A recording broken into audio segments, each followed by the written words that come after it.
I sold my Remax office. So I had to have the ultimate faith in what we were doing. I was saying, okay, I'm going to sell my best office, best location.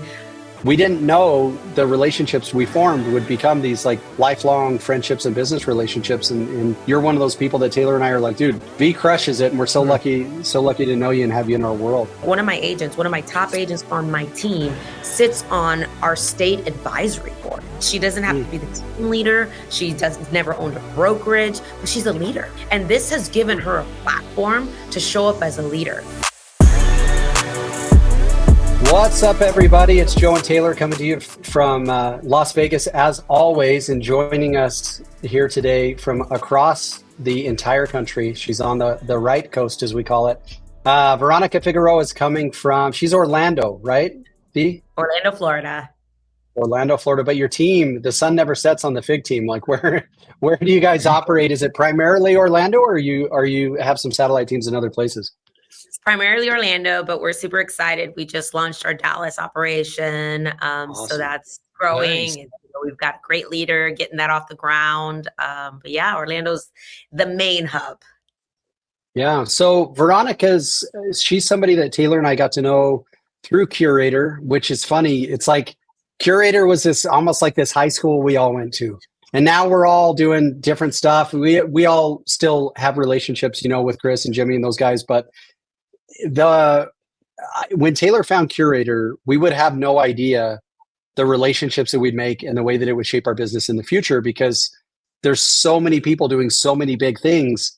And it was like 6-7 years ago when Curator was at its apex, we didn't know the relationships we formed would become these like lifelong friendships and business relationships. And you're one of those people that Taylor and I are like, dude, V crushes it. And we're so lucky to know you and have you in our world. Oh, well, thank you. I'm a big fan of you guys. I always have been ever since those days. You guys were always so ahead of your time. You guys, again, from a video I guess from your video production to your team and how you guys were, just crushing it in Vegas, like you were the who's who of Vegas, right? You wanted to know what was happening. Taylor group was team, and you really inspired a lot of us. And I'm so grateful that I got to know you during, like you said, those high school, college days of us growing up. Yeah, exactly. All grown up, and then we could say that's my buddy, or those are my buddies from back in the day. Mm-hmm. So the feeling is mutual. I've always been inspired by you guys. So you were one of the first people we reached out to when we started looking at Reel. It was a new opportunity for us. And from an ecosystem standpoint, like we just weren't overly comfortable with virtual environment, revenue share. And like, we've had mutual friends like come down really hard, like even recently on like this entire model. And there's so many misconceptions about it, but you were one of those people because you've crushed it at EXP. And like, whenever somebody asks me about EXP, I'm like, how could I ever have anything negative to say about it? Veronica's there, right? But you were one of those people that offline, we came to you and just said, hey, V, like, is it true? Is this type of ecosystem real? And so maybe talk a little bit about going back to your transition. I don't remember if you were KW or where you were when you made that move over to EXP, and you were an early adopter there, and it's just been a rocket ship for you. So maybe talk a little bit about kind of what led you to that, to that world. So I was Remax. I was a Remax, traditional broker owner, and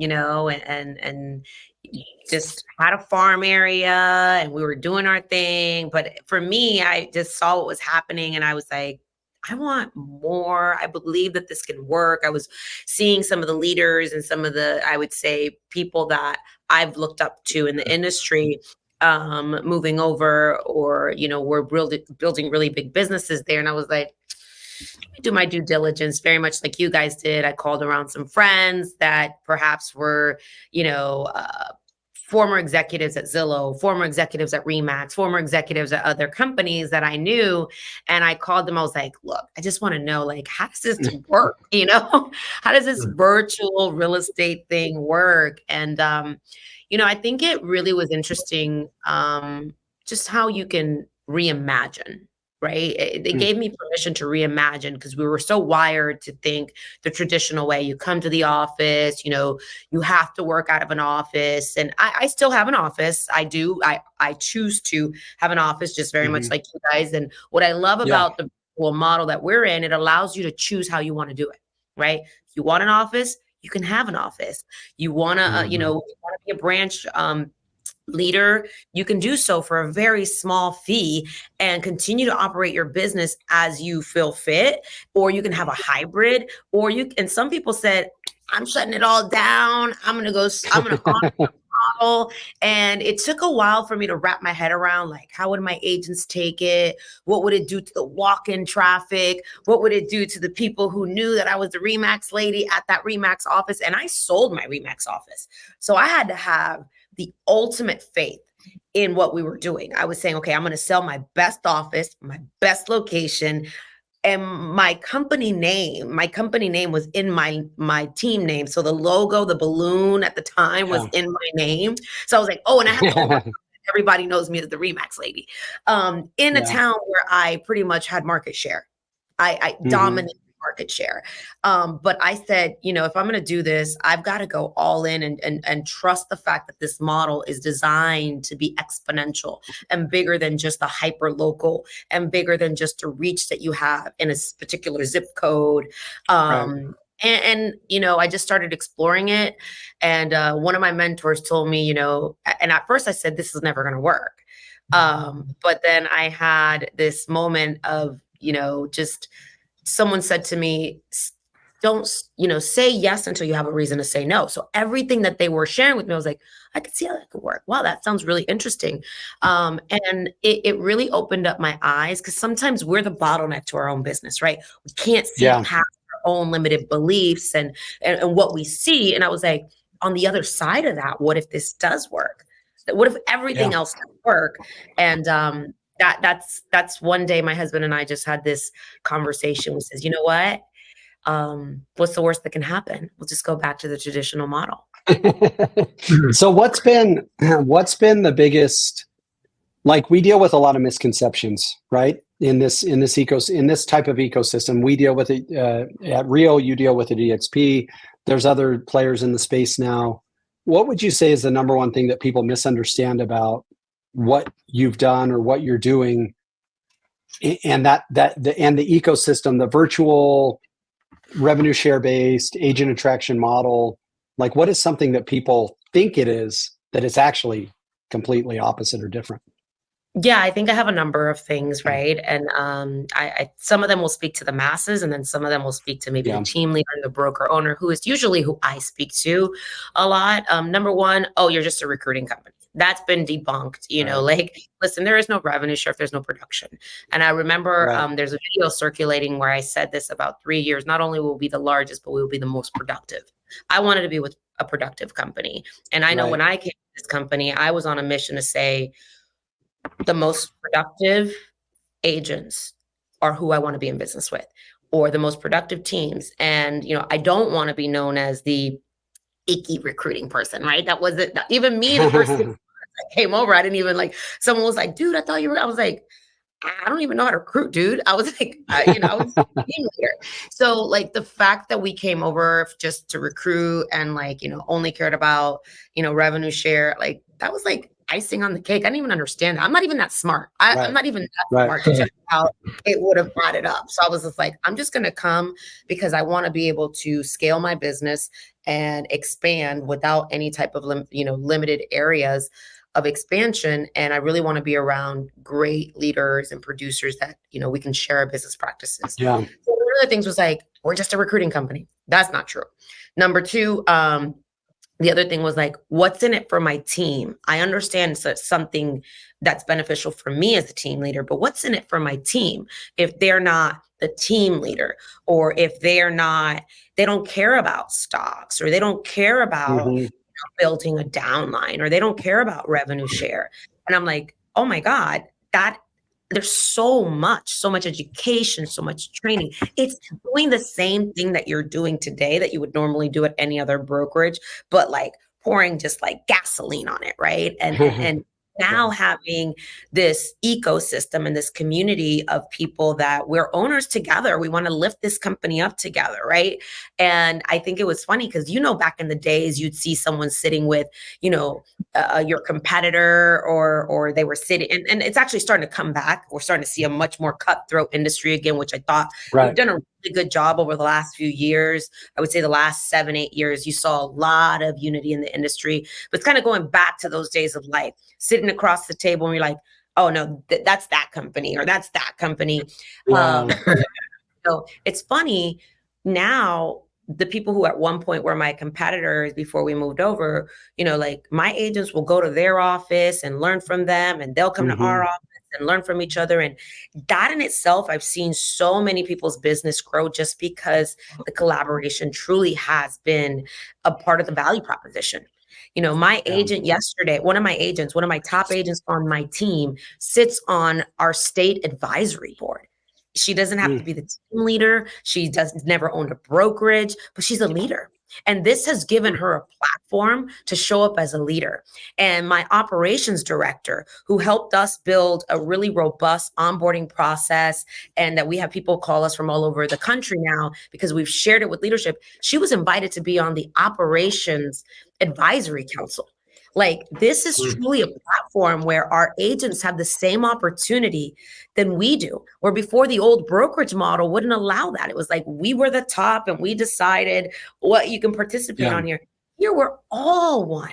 And some of us obviously choose different paths. Some of us want to be a little bit more involved than others. But what I love is that equal opportunity, different results. But everyone has the same opportunity here to tap into all the resources. So I just, it's one of the things, and like I said, there's tons of misconceptions, but those are just a few that come to light, right? Well, and I think it's funny because this is on the top of my mind, because a friend of ours, and I'll actually send it to you offline, a friend of ours created a video from their brokerage perspective, and it was just really antagonistic against this model, right? And it was just like, they'll take anybody and we'll only take certain people, and like all they care about is recruiting, and we actually care about your life and your production. I'm like, how can you even say that? Like, do you understand the number of calls that Veronica is on, the number of training meetings that Veronica is on, constantly trying to improve the lives of the agents? Do you understand that this entire ecosystem exists on the premise that we need to improve our agents' lives and production in order to help them be successful?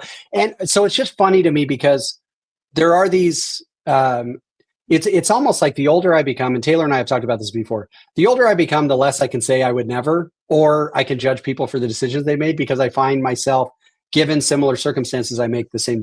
Like, I know for us, when we owned our independent brokerage here in Las Vegas, 3-4 years ago, when someone would approach us from EXP, I would always say, like, just go do business. Who cares about recruiting? And then I got into the ecosystem and I'm like, holy crap, there are people in our world now who their production is really suffering because of, interest rates are higher than we'd like them to be and whatever. And they're supplementing their income from the little bit of agent attraction they've done. And so, like, the most selfish thing I could have done was stay where I was in the past, to where now it's like they come to me and they're like, I'm so grateful I have this, because the last couple of months have been really tough. But that additional revenue source of revenue share has really made an impact on my life. And so, Taylor, I don't know, what are your thoughts on this? Because you and I have had to have this big mind shift around this ecosystem, because 3 or 4 years ago, I think we were both pretty passionately like, we're team independent brokerage. Like, we could never see ourselves in that larger ecosystem. Yeah, I think when you were talking about when you left Remax, it's funny because when you first get into the real estate industry, the brand is bigger than life. Remember when I got licensed, and I think, I started with Joe as a buyer's agent in late 2004 to early 2005. And like, Remax was everything. That balloon was my whole world. And so I think there's this moment, and when you realize it's not, the brand is important. The brand offers tools and it has software and it has some cool systems and some cool models. But there's a moment when you realize it's you, like it's all on your shoulders to either make it work or not work. And the brand is a nice, helpful place to build that world. But I think so for us, and I'm probably a slower adapter to new ideas and new concepts than Joe is. I think he's very easy to see the opportunity and to just go all in on it. And mindset, if it doesn't work, we can always, shift and adapt, and we'll keep thriving no matter where we are. But so for me, when we had started our independent brokerages, it was kind of like we evolved from Remax to indie brokerage, that we created these amazing indie brokerages with hundreds of agents. And so then to leave all that behind and shift to this, not only was it a completely different brokerage, but it was a completely different model.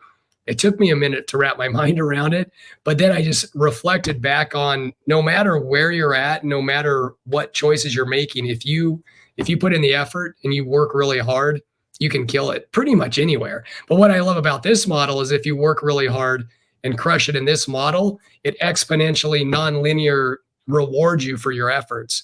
Where in some of those other traditional brokerage models, you can still work really hard and do well, but you don't get rewarded with 15 other revenue streams and income sources coming in. So I just love the fact that with the type of models that we all belong to, if you put in the effort and put your best foot forward, and you truly are the best version of you, then it just creates this crazy cool world with all kinds of other revenue streams.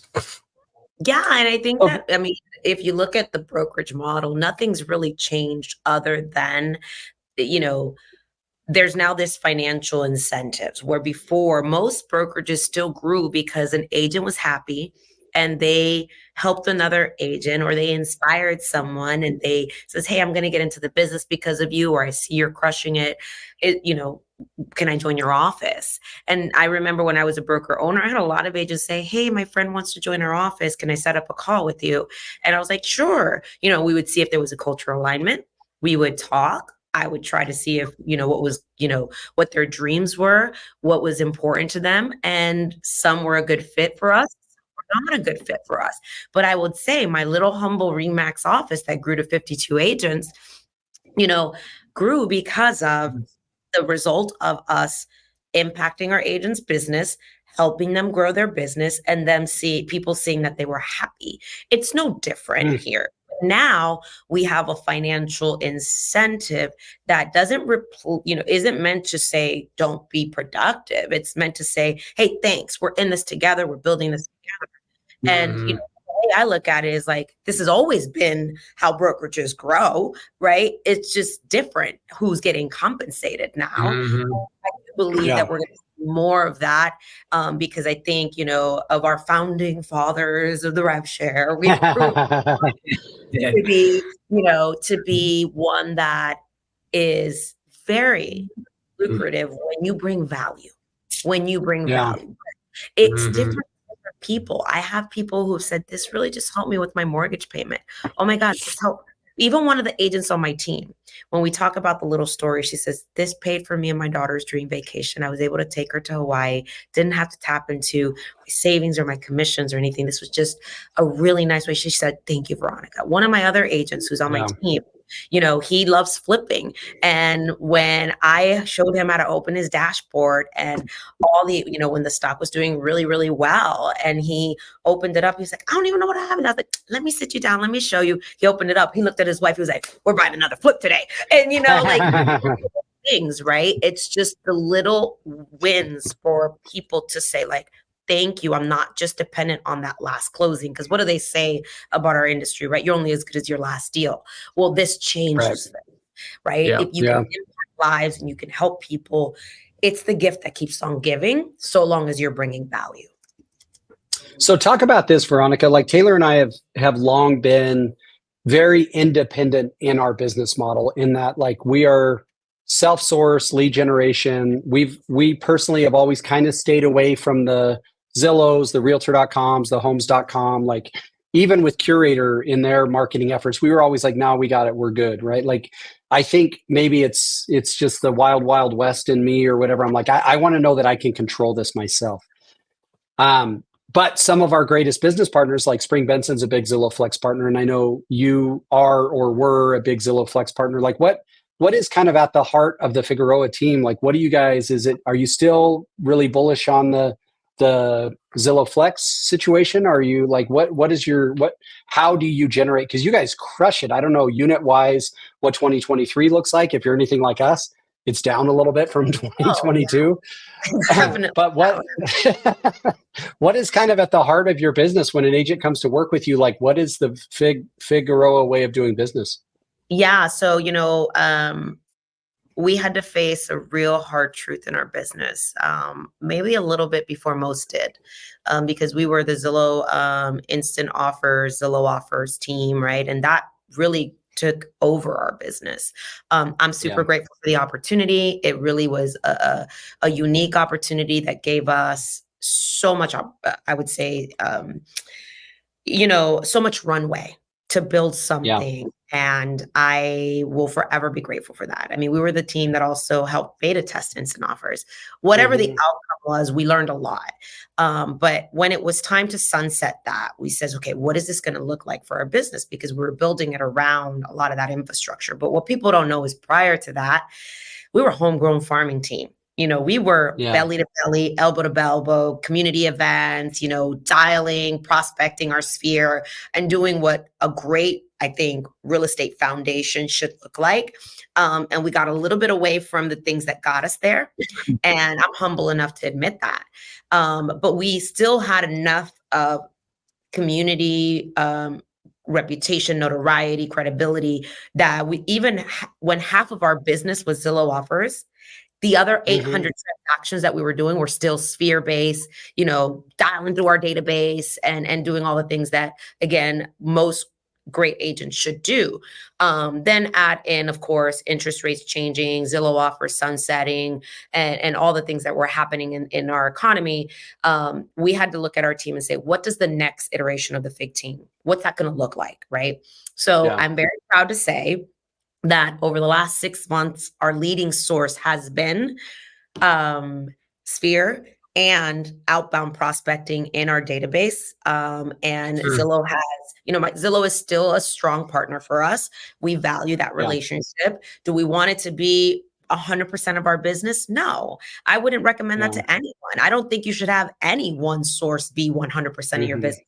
I come from the REO days. I know a lot of people who got out of the business because they were too dependent on that Fannie Mae or Freddie Mac account, and then the minute that went away, it's like they went out of business or they had to reinvent themselves. So for me, I've always been maybe 2 or 3 steps ahead. I could have really good like real estate intuition. I was like, all right. So now like we have this very heavy, robust seller campaign. I'm excited to unveil something later on today on social media. So, check it out. a strategic messaging, because we have been practicing it and really fine-tuning the seller options that we give our sellers, and really with everything happening with obviously the lawsuits and everything, we understand that there's a lot of uncertainty in the market, but one thing we know is we are strong listing agents. We are very, very strong listing agents and really great buyer experts that can help you negotiate. We have a database of over 150,000, clients who have raised their hand, and it's not just Zillow. So for us right now, it's going back to obviously what we know works, and this time around, not getting away from it, while still balancing the partnerships of, got strong partnerships with Ojo. We're the #1 UpNest partner in Orlando. We've got a nice mix between, a couple different portals because they trust us. Realty.com, we're the exclusive Realty.com partner in Orlando. And that, generates tons of sellers for us, tons of buyers for us. And it's pretty much training ground for our agents to understand, to have better conversations. So our agent development program comes out of that.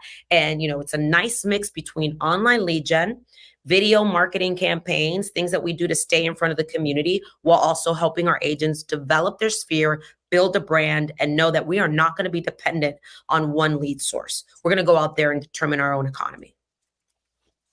Well, and I think that's it's such a great topic because I've been so passionate about the necessity of independence for so long. Like, what scares me about some of the lead aggregation sources, especially heading into this new economy that could be coming, we don't know what's going to come down from the federal courts and whatever.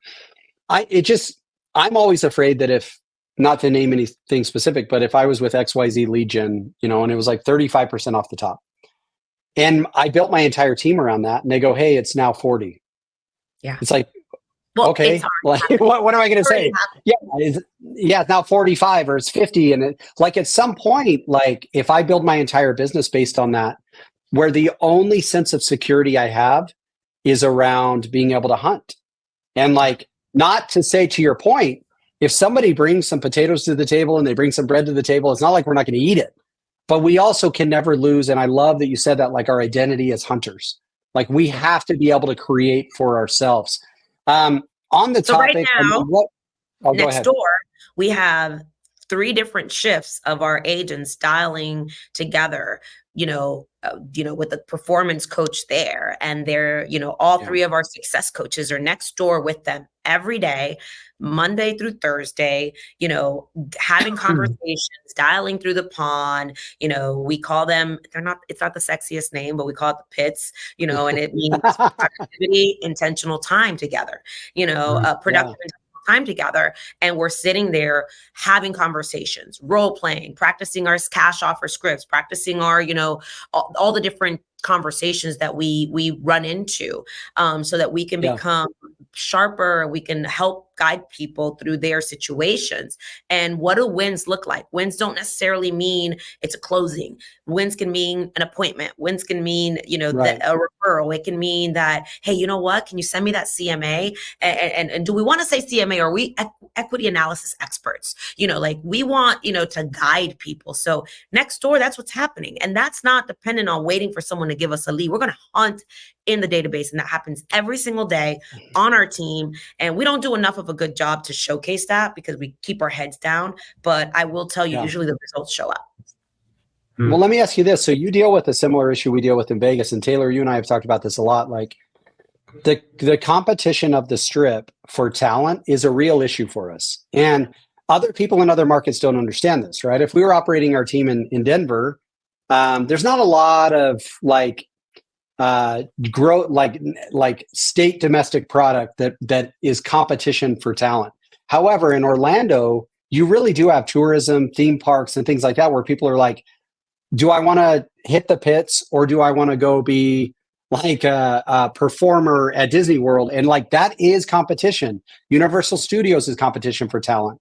So like, how do you attract agents to your team, knowing that, because there is that in a lot of ecosystems, there's not as much local opportunities to create income with your personality. In Vegas, it works. In Orlando, it works. There's a few markets, maybe Miami has that same issue, but like Orlando and Vegas are very similar in that good personalities can go make money outside of the sales environment on the strip or in the theme parks. Like, how do you guys, I don't know if you've ever dealt with that issue or if that's something you guys actively try to show people that are good people, like there's a world outside of the theme parks. Yeah. And I think that we do a really good job on flipping the script on them. And if an agent has that magic, that secret sauce, you're like, wow, they've got the X factor, right? We're going to develop them. We're going to pour into them. We're going to give them some wins as quickly as possible because we really want them to taste it and know that, look, I know the biggest challenge in real estate is, right, usually that first 6 to 9 months where you're like, am I going to make it? But once they have that like crack, right? And so, like our thing is like, let's crack them open early on, right? And that's going to help determine if they, they've got what it takes, not only the personality, but the stamina, the mindset, the habits. Can they weather the storm, right? But we do enough of, I would say, career analysis with them that there's some people that we thought, oh, this person's a winner. This is a winner. And Eric, our COO, may have met, he's like, y'all think that you think that personality is what's going to determine if they're a winner? I say their habits, right? Let's see how they show up. Are they showing up? And then when we start doing that career analysis, we start realizing, hey, listen, you need discipline in this business. You need consistency. It's not just personality. And some people with that personality, they struggle when there's no guardrails. They need massive accountability. And at least some agents come into this business and they think, I work whenever I want. I have no boss, and and it's true, but they maybe have they maybe have a spouse that brings in that secondary income, or they're the primary income. So we look at all those things, right? But we're the first to tell someone, Joe, you know what? You're a rock star, man. And, you know, I love that you wanted to have a career in real estate. You watched a lot of HGTV, but there's a lot of important ingredients that come into having a successful real estate career. And maybe we're just not the team for you. Or maybe a career in real estate is not for you. And we have these breakups where I call them freeing up their future, and they're hugging us. They're thanking us. And I've had people tell me, the passion that you have for real estate made me realize that I'm not that passionate, and maybe I need to pursue something else. And I feel like that's a win. I don't want to waste my time. I don't want to waste their time, because I've actually said to people, how long before the business puts you out of business? How many months do we have to work with? And are you willing to do all this? Because if not, it's too much stress. I'm like, don't let this business put you out of business. Now, a lot of times people think personality is all you need. And I'm here to say that is not all you need. There's a lot more to this. And I mean, personality is super important. It has to be a part of the formula, but it's the discipline and the habits and the showing up. And if they don't want to do that, go to Disney, go to Rosen, go to theme parks. Like you're gonna be amazing over there. And I hope that I can at least speak truth to people and let them know that they don't have to try to be somebody that they're not. And real estate will expose you really. Yeah. Well, V, what is the next? I know you're unveiling something today. We won't make you do that here. But what does the next year look like for you guys? What does 2024 look like for the Fig team? You know what? Keeping our heads down, just going all in. We definitely are committed to helping agents who might feel alone and scared and uncertain. We want to help that agent that's been in the business maybe a couple years, had a couple good years, had a nice little run. But now during times like this, they're looking up and they're like, what do I do next? This is what we're built for. This is the market that we're built for. So we're really super excited to help agents.